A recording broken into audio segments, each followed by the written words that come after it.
بسم الله الرحمن الرحيم. الحمد لله رب العالمين، والعاقبة للمتقين، والصلاة والسلام على سيد الأنبياء والمرسلين، سيدنا ونبينا ومولانا محمد وعلى آله وأصحابه أجمعين، وعلى من تبعهم بإحسان إلى يوم الدين. أما بعد، فأعوذ بالله من الشيطان الرجيم. بسم الله الرحمن الرحيم. يا أيها الذين آمنوا لا تقدموا بين يدي الله ورسوله واتقوا الله. وقال تعالى: والذين يؤذون رسول الله لهم عذاب أليم. صدق الله العظيم. رب اشرح لي صدري ويسر لي أمري واحلل عقدة من لساني يفقهوا قولي. درود شریف صلی اللہ علیہ وسلم وعلى آل سيدنا ونبينا ومولانا محمد وعلى آله وبارك وسلم. محترم بھائیوں، بزرگوں اور دوستوں، آج 12 ربیع الاول 1422 ہجری، اس مہینے میں امام الانبیاء، خاتم النبیین، سرور کونین، تاجدار دو عالم، آقا و مولا حضرت محمد رسول اللہ صلی اللہ علیہ وسلم کی اس دنیا میں تشریف آوری ہوئی. آقا کا کیا مقام و مرتبہ ہے یہ بتلانے کی ضرورت نہیں.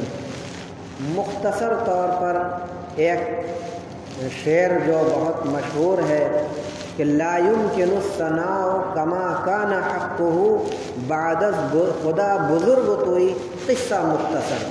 تو نبی کی شان میں مدح و ثنا یہ ہمارے لیے ممکن نہیں ہے. جو اللہ تعالیٰ نے قرآن کریم میں آپ کی مدح و ثنا فرما دی، ہمارے اندر کیا بساط ہے، ہمارے اندر کیا اتنی طاقت اور ہمت ہے کہ ہم نبی کی شایان شان ان کی مدح و ثنا بیان کریں، نعت بیان کریں. یہ ہمت اور مجال ہمارے اندر نہیں. بعد خدا قصہ مختصر تو یہ ہے کہ اللہ کے بعد اگر کسی کا مقام و مرتبہ ہے تو وہ آپ کا ہے رسول اللہ صلی اللہ علیہ وسلم. تو یہ مختصر طور پر ہے کہ اللہ کے بعد اگر کسی کا مقام و مرتبہ ہے تو یہ نبی پاک صلی اللہ علیہ وسلم جو ہمارے آقا امام الانبیاء، خاتم النبیین، سرور کونین، تاجدار دو عالم. اور آپ کا مقام و مرتبہ اللہ تعالیٰ نے خود قرآن کریم کے اندر فرمایا وَرَفَعْنَا لَكَ ذِكْرَكَ. اللہ نے آپ کے ذکر کو بلند فرمایا. آپ کا اتنا چرچا ہوا کہ کسی اور کا اتنا چرچا ہی نہیں ہوا. اور اس کی حقیقت حضرت سیدنا حسان ابن ثابت رضی اللہ تعالیٰ عنہ کے اس شعر سے اچھی طرح ظاہر ہو جاتی ہے جس میں انہوں نے کہا کہ وَضَمَّ الْإِلَٰهُ اسْمَ النَّبِيِّ مَعَ اسْمِهِ وَضَمَّ الْإِلَٰهُ اسْمَ النَّبِيِّ مَعَ اسْمِهِ إِذَا قَالَ فِي الْخَمْسِ الْمُؤَذِّنِ أَشْهَدُ. کہ اللہ نے اپنے نام نامی اسم گرامی کے ساتھ آپ کے نام کو شامل کر لیا، ملا لیا. کیسے؟ جب کہ مؤذن نے 5 وقتہ اذانوں کی نمازوں کی اذان دیتے وقت کیا کہا کہ اشہد ان محمد رسول اللہ. جب اذان ہوگی تب آقا کا نام نامی اسم گرامی اللہ کے ساتھ ساتھ لیا جائے گا. اور جب تک اشہد ان محمد رسول اللہ نہیں کہتے اذان کیا مکمل ہو جائے گی؟ ناقص رہے گی. نماز ناقص رہے گی جب تک کہ ہم آقا کے اوپر درود و سلام نماز کے اندر نہ پڑھ لیں، درود شریف نہ بھیجیں، چاہے کوئی بھی نماز ہو. حتیٰ کہ نماز جنازہ بھی نامکمل اگر ہم نے سب کچھ پڑھا لیکن تیسری دوسری تکبیر میں ہم نے درود شریف نہ پڑھا تو ہماری نماز جنازہ بھی نامکمل ہے. نکاح میں بھی آپ کا نام نامی اس میں گرامی لیے بغیر فرصت نہیں ہے، کیونکہ نکاح کا خطبہ بھی ہوتا ہے اور خطبہ میں آپ کے اوپر درود و سلام بھیجنا بھی ہوتا ہے۔ کوئی چیز اور سب کچھ کرنے کے بعد آخر میں دعا کرتے ہیں تو دعا میں بھی آپ کا نام نامی اس میں گرامی درود شریف کے اندر آنا ہی آنا ہے، کیونکہ بغیر درود شریف کے ہم دعا نہیں کرتے۔ شروع میں بھی درود شریف پڑھتے ہیں، آخر میں بھی درود شریف پڑھتے ہیں، درمیان میں دعا رہتی ہے تو اس دعا کی قبولیت کا چانس زیادہ رہتا ہے۔ اسی لیے شاعر نے کہا کہ وہ جن کا ذکر ہوتا ہے زمینوں آسمانوں میں، نمازی کی دعاؤں میں، مؤذن کی صداؤں میں۔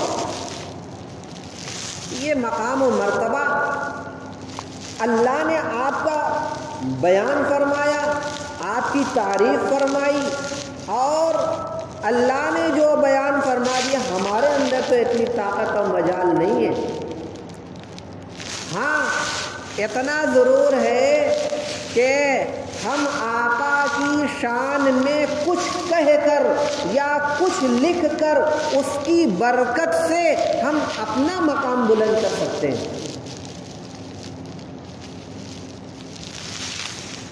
کوئی چیز ہم نے کہی، کوئی شعر لکھا، کوئی مضمون لکھا، آقا کی شان میں کوئی تحریر لکھی تو اس کی حیثیت بڑھتی ہے، تو اس کے ساتھ ساتھ ہماری بھی عزت اور وقار میں لوگوں کے نزدیک اضافہ ہوتا ہے کہ کتنا اچھا شعر، کتنی اچھی نعت انہوں نے لکھی۔ نعت لکھنے کا حق ادا نہیں ہوا، لیکن نعت لکھنے کی برکت سے اپنی تعریف اور اپنا وقار تو بلند ہو گیا، اپنا اقبال تو بلند ہو گیا۔ اسی لیے ایک شاعر نے آقا کی شان میں کچھ کہنے کے تعلق سے یہ بیان کیا کہ ہم جو کچھ بھی کہتے ہیں آقا کی شان میں، اس کے آقا کی شان میں اضافہ نہیں ہوتا بلکہ ہماری ہی شان میں اضافہ ہوتا ہے۔ آقا کی شان میں ہم اور آپ کیا اضافہ کریں گے؟ اللہ نے جس کی شان میں اضافہ فرما دیا، اللہ جس کی تعریف کر دے قرآن کریم میں، ہمارے اندر اتنی مجال کہ ہم اس کی تعریف کریں۔ ہمارے تعریف کر دینے تو ان کے مقام و مرتبے میں، رتبے میں اضافہ ہو جائے گا۔ یہ تو ہماری ہی سعادت مندی میں شمار ہوگا، اور ہم خود اجر و ثواب کے مستحق ہو جائیں گے کہ اس کی برکت سے ہمارا مقام بلند ہو گیا آقا کی شان میں کچھ لکھ دینے، کچھ بول دینے، کچھ پڑھ دینے کی وجہ سے۔ ورنہ آقا کی شان میں کوئی اضافہ تھوڑی ہو جائے گا۔ تو اللہ نے خود پہلے ہی سے آلریڈی ان کی شان کو بلند فرمایا۔ کہا شاعر نے ما ان مدحت محمدا بمقالتی، ما ان مدحت محمدا بمقالتی ولكن مدحت مقالتی بمحمدی صلی اللہ علیہ وسلم۔ کہتے ہیں کہ ما ان مدحت محمدا بمقالتی، میں نے جو مقالہ لکھا، میں نے جو مضمون لکھا، میں نے جو شعر لکھا، میں نے آقا کی شان میں جو مدح و توصیف کے جملے کہے، تو میں نے ان کی شان میں کچھ نہیں کہے۔ میری اندر اتنی جرأت، مجال، اوقات نہیں ہے کہ میں آقا کی شان میں کچھ کہوں۔ ولیکن مدحت مقالتی بمحمدی، لیکن حقیقت یہ ہے کہ محمد الرسول اللہ صلی اللہ علیہ وسلم کے کلام شان میں کچھ کہہ دینے، کچھ لکھ دینے کی برکت سے میں نے خود اپنے کہنے، سننے، لکھنے کی تعریف کیا، اس کا مقام و مرتبہ بلند ہوا۔ آقا کی شان میں کوئی مقام و مرتبے کے اندر اضافہ نہیں ہو گیا میرے اس دو جملہ شعر کہہ دینے سے یا چند اشعار لکھ دینے سے۔ آقا کی شان تو اللہ نے جو بلند کی ہے، وہ ہمارے کہنے سے کیا ہوتا ہے؟ یہ تو ہماری ہی شان بلند ہوتی ہے یہ کہہ دینے اور لکھ دینے کی وجہ سے۔ اور اللہ تعالیٰ نے نبی کی شان جو بیان فرمائی سو بیان فرمائی، قیامت تک کے آنے والے برادران اسلام کو اس بات کا حکم بھی دے دیا کہ تم نبی کا ادب کرو، احترام کرو۔ ان کی شان میں ادنا برابر بھی گستاخی روا نہیں، جائز نہیں، بلکہ اگر ایسی کوئی گستاخی کرتا ہے تو وہ دائرہ اسلام سے خارج ہو جاتا ہے۔ نبی جب موجود تھے، پردہ نہیں فرمائے تھے، تب بھی اللہ نے آپ کو اس وقت کے جتنے صحابہ تھے سب کو اللہ نے آپ کو کے بارے میں یہ بیان فرمایا تھا کہ ان کا ادب کرو، ان کا احترام کرو، ان کے ساتھ بے ادبی نہ کرو، بے ادبی سے پیش نہ آؤ۔ اور قیامت تک کے آنے والے تمام برادران اسلام کے لیے یہی حکم ہے کہ نبی کی شان میں ادنا برابر بھی، وہ نبی تمہارے درمیان موجود نہیں، لیکن ہمارا ایمان و عقیدہ ہے کہ نبی مرتے نہیں، باحیات ہوتے ہیں، اپنی قبروں میں باحیات ہیں، نبی اپنی قبر میں باحیات ہیں، ہمارے درمیان میں، ہمارے ان کے درمیان ایک پردہ حائل ہے، ورنہ وہ نبی باحیات ہیں۔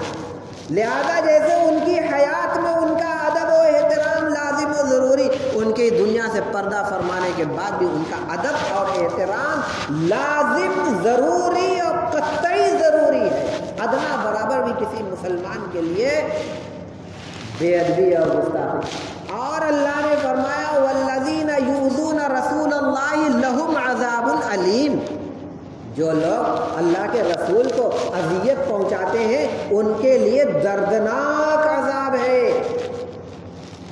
اور فرمایا سورہ حجرات کی ابتدائی آیتوں کو پڑھو تو اس سے کتنے آداب سکھلائے گئے ہیں کہ نبی کی مجلس میں کس طریقے سے ہمیں پیش آنا ہے۔ اللہ رب العالمین فرماتے یا ایھا الذین آمنوا لا تقدموا بین یدی اللہ ورسولہ واتقوا اللہ، اے لوگو، اے ایمان والو، نبی کی موجودگی میں، مجلس میں نبی موجود ہو، ان کی آواز سے، ان سے پہلے تم کوئی نہ، ان سے سبقت نہ لے جاؤ، جب تک نبی نہ بولے تب تک تمہیں بولنے کا حق نہیں۔ اور فرمایا وَلَا تَرْفَعُوا أَصْوَاتَكُمْ فَوْقَ صَوْتِ رَسُولِ اللَّهِ، نبی کی آواز سے تم اپنی آواز بھی بلند نہ کرو۔ پھر فرمایا ان الذین ینادون وراء الحجرات اکثرهم لا یعلمون ولو انہم صبروا حتی تخرج الیہم لکان خیرا لہم، یہ نبی کے آداب سکھلائے گئے کہ جو لوگ، ایک مرتبہ کا واقعہ ہے کہ دوپہر کا وقت تھا، آپ صلی اللہ علیہ وسلم آرام فرما رہے تھے تو کچھ گنوار اور دیہاتی قسم کے لوگ آئے اور بلند آواز سے یا محمد اخرج الینا، بلند آواز سے اے محمد ہماری طرف۔ یہ کتنی گستاخانہ، ان کو معلومات نہیں تھی، بے ادبی کے یہ جملے تھے۔ اللہ رب العالمین کو ناگوار گزرا، فوراً اللہ تعالیٰ نے یہ آیت نازل فرمائی وَلَوْ أَنَّهُمْ صَبَرُوا، اگر وہ رک جاتے، دروازوں پر ٹھہر جاتے، یہاں تک کہ آپ ان کی طرف نکلتے اور وہ آپ سے گفتگو کرتے تو یہی ان کے حق میں بہتر تھا، بجائے اسے کہ چیخ چلا کر آواز دیں اے محمد ہماری طرف نکلیے۔ یہ ادب کے بالکل سراسر خلاف اور گستاخی ہے کہ نبی کی شان میں ہم اس طریقے اے محمد ہماری طرف نکلیے، نہیں۔ ادب کا تقاضا یہ ہے کہ دروازے پر بیٹھ جاؤ، اپنی ضرورت سے جب نبی باہر نکلیں گے تب ہم اپنی بات کریں گے، نہیں نکلیں گے تو ہم واپس چلے جائیں گے۔ یہ ادب سکھایا گیا ہمارے نبی کا قرآن کے اندر۔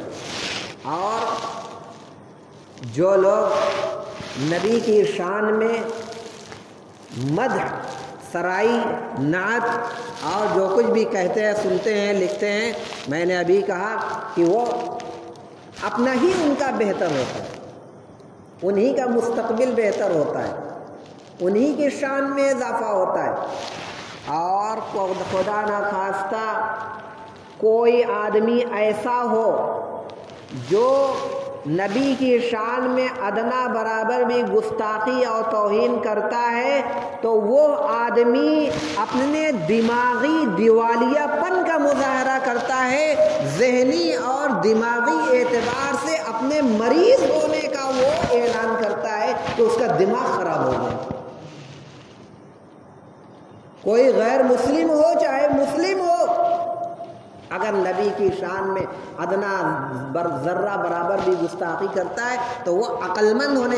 آج آزادی رائے کی بنیاد پر لوگ اس طریقے کی بیہودہ اور گستاخانہ حرکتیں کرتے ہیں اور کہتے ہیں کہ بھئی آزادی کی سب اپنے آزادی ہے اور کسی کو کچھ روکا نہیں جا سکتا. نہیں، یہ آزادی نہیں، یہ دہشت گردی ہے.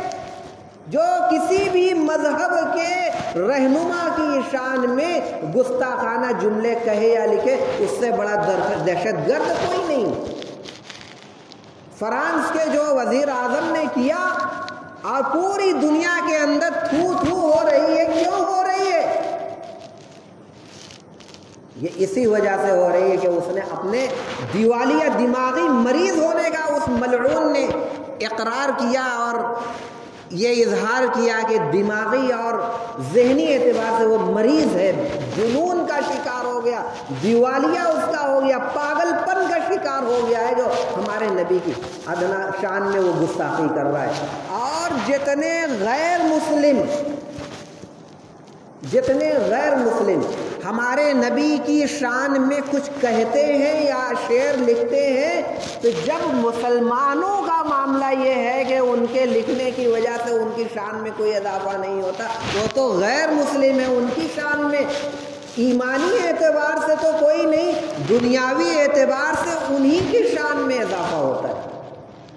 مسلمان اگر نبی کی شان میں کچھ کہتا سنتا لکھتا ہے تو خود مسلمان کے اجر و ثواب کا وہ مستحق ہوتا ہے، لیکن ہمارے نبی کی اس کی وجہ سے شان میں اضافہ ہو جائے ایسا نہیں. لیکن کوئی غیر مسلم اگر کوئی ہمارے نبی کی شان میں کچھ کہتا ہے، لکھتا ہے، بولتا ہے تو بھی ہمارے نبی کی شان میں کچھ اضافہ نہیں ہوتا اور اجر و ثواب کا بھی وہ عند اللہ مستحق نہیں ہوتا، کیونکہ ایمان نہیں ہے. البتہ دنیا میں وہ باعزت اور عزت کی نگاہ سے دیکھا جاتا ہے نہیں دیکھا جاتا ہے. کوئی غیر مسلم عیسائی ہو، یہودی ہو، نصرانی ہو، ہندو ہو، سکھ ہو، مجوسی ہو اور جین ہو، کوئی بھی ہو، ہمارے نبی کی شان میں ایک نعت بھی اگر کوئی یا ایک شعر بھی لکھ دیتا ہے تو ہم اس کو بڑا ادب، بڑا قدر کی نگاہ سے دیکھتے ہیں. کیوں؟ ارے غیر مسلم ہو کر ایسا لکھ دیا، اس کی ہماری نگاہ میں عزت بڑھتی ہے، ہمارے نبی کی شان میں اضافہ تھوڑی ہو جاتا ہے. اور ہم سمجھتے ہیں کہ یہ شعر لکھ کر اس نے عقل مند ہونے کا ثبوت دیا. اس شعر لکھ کر، اسی غیر مسلم نے شعر لکھ کر اپنے عقل مند ہونے کا ثبوت دیا. ورنہ اگر گستاخی کرتا تو ہم یہی کہتے ہیں کہ بھائی وہ عقل کے اعتبار سے وہ دیوالیہ پن کا شکار ہو گیا ہے، مجنون ہو گیا ہے، دیوانہ ہو گیا ہے، ذہنی مریض ہے، ذہنی مریض. تو یہ ملعون جو فرانس کا صدر ہے، وزیر اعظم، اس نے جو کیا ہمارے نبی صلی اللہ تعالیٰ علیہ وسلم کی شان میں گستاخی کیا، تو بھائی ہم تو پہلی بات تو یہ ہے کہ ہم مذمت کرتے ہیں اور مذمت ہمیں کرنا چاہیے. دوسری بات یہ ہے کہ ہمارے کچھ مطالبات ہیں. نبی کی شان میں اگر گستاخی ہو تو ہم یہ برداشت نہیں کر سکتے. ہم تو اولاً یہ مسلمان ہوں اور ہم نبی کی شان میں ادنا برابر گستاخی کریں، یہ کیسے ہو؟ لیکن ہم یہ بھی برداشت نہیں کرتے. ہماری ایمانی جرأت، ہماری ایمان کے اعتبار سے یہ اس بات کا تقاضا ہی نہیں ہے کہ کوئی نبی کی شان میں ادنا ذرے کی بھی گستاخی کرے اور ہم دیکھتے رہ جائیں. یہ ہماری ایمانی اعتبار سے یہ ہماری بہت بڑی کمزوری کی بات ہوگی. ہم ذرہ برابر بھی کو برداشت نہیں کر سکتے کہ نبی کی شان میں جو جان مانگو تو جان دے دیں، جو مال مانگو تو مال دے دیں، جو جان مانگو تو جان دے دیں، جو مال مانگو تو مال دے دیں، مگر یہ ہم سے نہ ہو سکے گا نبی کا جاہ و جلال دے دیں. یہ ہم سے کیسے ہوگا؟ اس لیے ہم اس ملعون نے جو کہا کیا ہم اس کی مذمت کرتے ہیں. اس کے ساتھ ساتھ ہم 2-3 مطالبہ کرتے ہیں. پہلا مطالبہ تو یہ ہے، تمام مسلم ممالک سے ہمارا مطالبہ ہے کہ فرانس سے سفارتی تعلقات وہ لوگ ختم کریں. دوسرا مطالبہ یہ ہے، تمام برادران اسلام سے ہے، چاہے جہاں کے بھی رہنے والے ہوں، فرانسیسی اشیاء کا ہم بائیکاٹ کریں، کیونکہ ہم ان کی چیزوں کو خریدیں گے ان کی معیشت مضبوط ہوگی، اور ہم ان کی معیشت کو، ان کے سامان کو خرید کر ہم ان کی معیشت کو مضبوط کریں تاکہ وہ پھر ہمارے نبی کی شان میں گستاخی کریں۔ ہم کچھ نہیں کر سکتے تو کم سے کم جو اختیار میں وہ تو کریں۔ معلوم ہو جائے کہ یہ چیز فرانس کی بنی ہوئی ہے، ہم اس کا بائیکاٹ کریں گے، ہم اسے تسلیم نہیں کریں گے، ہم اسے نہیں خریدیں گے۔ اور اپنے ملک کے بھی ذمہ داروں اور وزیر اعظم سے، حالانکہ امید تو نہیں، ہمارے ملک کے وزیر اعظم صاحب خود فرانس کی شانہ بشانہ کھڑے ہو کر ان کی تائید کر رہے ہیں، جو کہ اپنے آپ میں بذات خود بہت مذمت کی بات ہے، لیکن پھر بھی ایک جمہوری ملک ہونے کے ناطے ہمارا فرض بنتا ہے کہ اپنے ملک کے سربراہ اعلیٰ سے ہم مطالبہ کریں کہ آپ بھی اس فرانس کے ساتھ جو سفارتی تعلقات ہیں آپ ان سے ختم کریں۔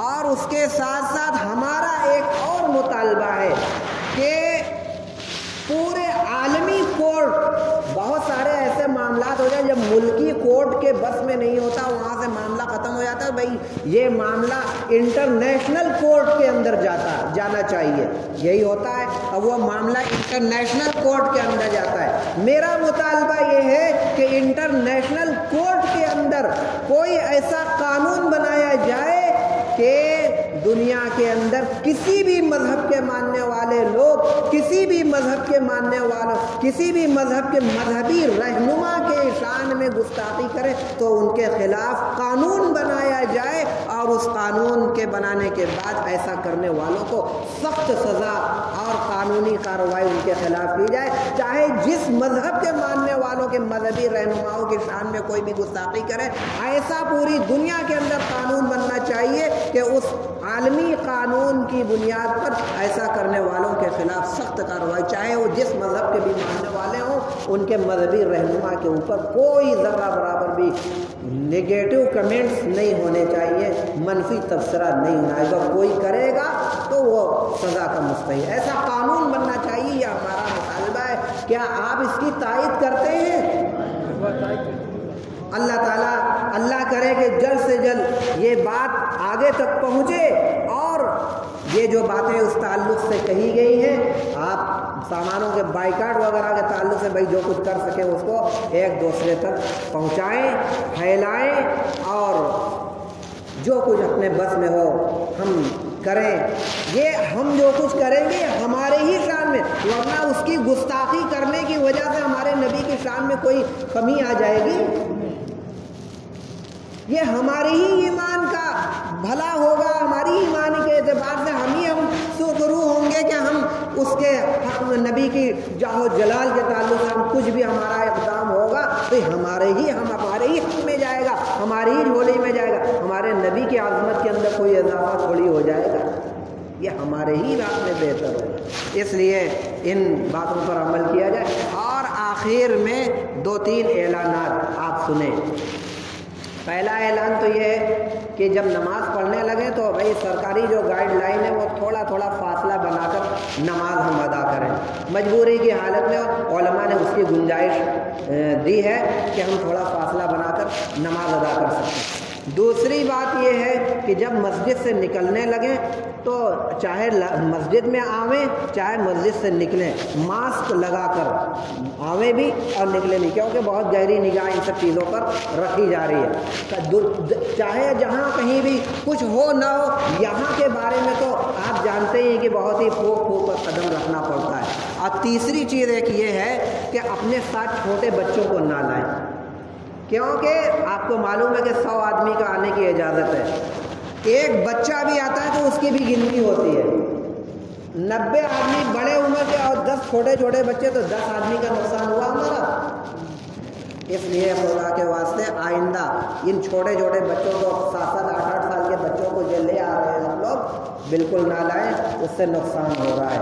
اللہ تعالی ہم سب کی ایمان کی حفاظت فرمائے اور ہم سب کو نبی پاک صلی اللہ تعالیٰ علیہ وسلم کا سچا پکا امتی بنائے، ان کے نقش قدم پر چلتے ہوئے ہم سب لوگوں کو زندگی گزارنے کی توفیق عطا فرمائے۔